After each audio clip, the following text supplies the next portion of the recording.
I've always maintained, and that is the greatness of Test cricket, that it is a contest that uses the different and varied skills of 11 versus 11.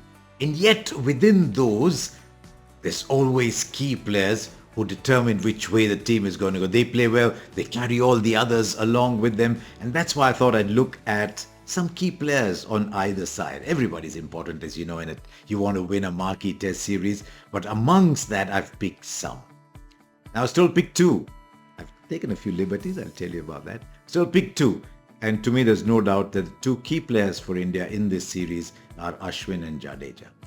When they played together, 49 test matches, they've taken 500 wickets. When you look only in India, the numbers are absolutely scary. Bowling average and strike rate in India is so vastly superior to everybody else that if they have a good series, they almost certainly guarantee India a series win.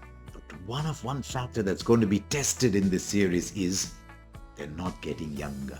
Jadeja about 35, Ashwin about 37. Do they have the same potency still? Do they still have the same tricks? Can they still run through oppositions like they did? Is there the first glimmer that maybe people are able to play them better than they did before? That's going to be the big factor. So Ashwin and Jadeja, absolute key, but not just with the ball. Jadeja, whether at 6 or at 5, we'll wait and see, but let's assume at 6, is actually averaging 40. He's a proper middle order player, and coming in at 6 is fantastic for him. But even Ashwin averages 22. I strongly believe that Ashwin is better than a 22 average player. But when your number 8 is giving you an average of 22, he's scoring 35, 40 some days and a little lesser some days. But between them, they are such a powerhouse that they change the balance of the side completely. So my two key players are Ashwin and Jadeja. And I thought I'll take a little liberty with what the editors told me. So number 3 is Rohit Sharma. That 161 against England set the tone for the series win last time. His record on bad pitches is very, very good. He's got the sweep shot, plays it very well. He's got the reverse. I hope he plays it less frequently.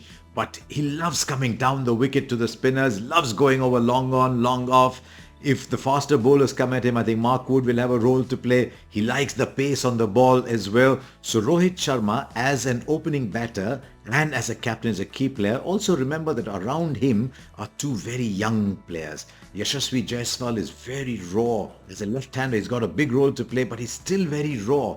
And at number 3 is Shubman Gill, who for all his heroics in white ball cricket, still averaging 30. He's work in progress. In recent times, even less than that. This has to be a big series for him. So Rohit Sharma has the role of stabilizing with the two youngsters around him until you start to get KL Rahul and Shreyas Iyer, who also doesn't have a lot of test cricket behind him. So Rohit Sharma is my number 3 pick. But I've stretched myself and picked a 4th player.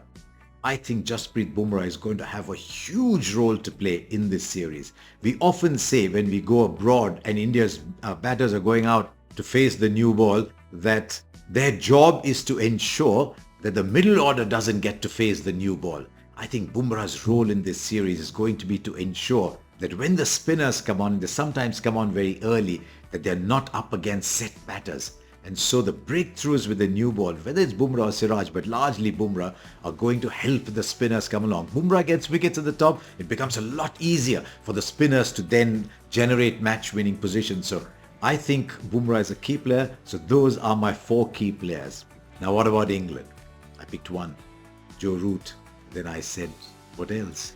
Look at Joe Root's record against India. His record in the last 3 years, for a start, his batting average in the last 3 years is 56 versus India. It goes up to 63, and in India it's 50. Vastly experienced. First came on the 2012-13 tour. Kevin Peterson said he's just the wowest player of all. He's got everything, and he started off so well on that last tour. It almost got to a situation where if Root plays well, England have a chance. If Root doesn't play well, England have got no chance. So Root has to have a big series. But as we said with the Indian spinners, where we said not just with ball but with the bat too, I think Root has got a big role to play as a spin bowler in India. He's a crafty bowler, hits the deck hard. 5 for 8 was an aberration. It won't happen again, but I think he's got a big role to play. Root is the key. But my second key player, really, given that we are almost certain that the tracks will turn, is Jack Leach. And India will have to find a counter. I think Yashasvi at the top and Jadeja in the middle are going to be the counters. You can already see the one big name India is missing here, and that is Rishabh Pant, whose record against left arm spin is just unbelievable. But Leach will have to carry the side along, because if you're playing, say, an Anderson and a Mark Wood will bowl in short spells. Anderson is 41. Who's your key bowler? Leach has got to keep delivering those 30 overs a day in, day out. By the time the fourth test is over, his left hand is probably going to be hanging by the skin of it, by this little thread. And the spin bowlers around him are vastly inexperienced. So I think Leach has a huge role to play.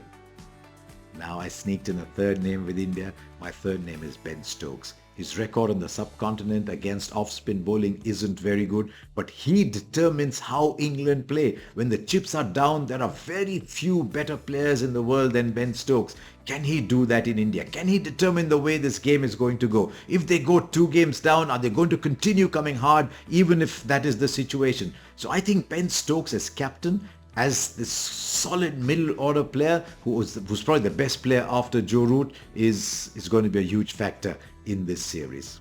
For my fourth, I was a little uncertain. I've been very impressed with Zach Crawley. He was in my test team of the year. I think he's got the ability with his long reach and fine talent to be able to change matches very quickly, scatter the new ball early on. But I still think that in India, for England to win, the bowlers have to come and deliver wickets. And I think the extra pace of Mark Wood is going to be important. How are they going to control Mark Wood? Are they only going to give him, say, 4 over bursts in the day? He's got to be able to bowl much more than that. But is he going to be able to deliver that sustained pace? And I think that's going to be, as I said, the other key factor. So those are my 4 key players on either side. And as you can see, when you array the 4 against each other, I think one side looks significantly stronger than the other.